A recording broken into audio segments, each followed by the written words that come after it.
Good afternoon, everybody. Welcome to Friday's Proverbs with Paul in the afternoon. This glorious, wonderful afternoon. Beautiful sunshine, ready for the weekend. Proverbs chapter 18 and verse 11. A rich person's wealth is his strong city, and like a high wall in his own imagination. A rich person's security ultimately is what Solomon is talking about. He has invested himself in terms of his safeguard, his security, in the funds, the wealth that he owns. And so in his own eyes, he perceives that if he builds for himself enough monies around himself, he will protect himself from the devourer, and therefore he will be secure. So his security is in his wealth. And in his own imagination, Solomon says, he has created for himself security, but it's a false sense of security because the economic reality of funds can change quite dramatically.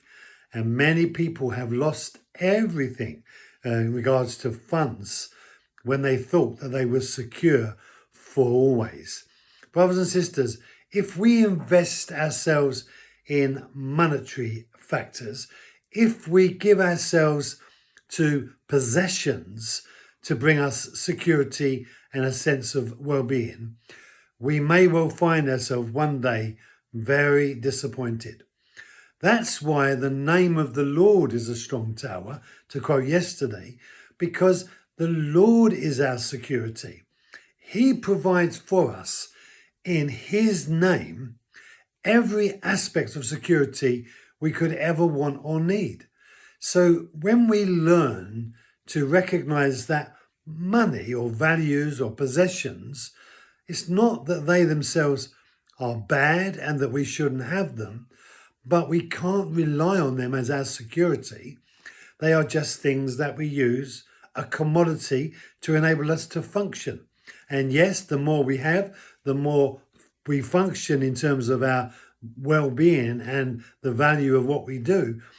But the reality is that we can have some fantastic times in life and use no money at all. One of the greatest things we could ever do is go for a walk by the stream, listening to the water, looking up at a sunset, waking up in the morning and seeing a sunrise. They cost nothing, but they command our attention because they are incredibly beautiful.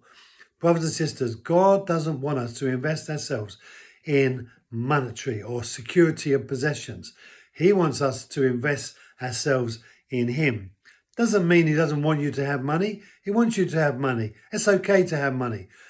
But remember, we are just guardians of that money because nothing that we have truly belongs to us. It's just a temporal reality. Thank you for joining me. Be blessed. Have a great afternoon, a great weekend, and I'll see you on Monday.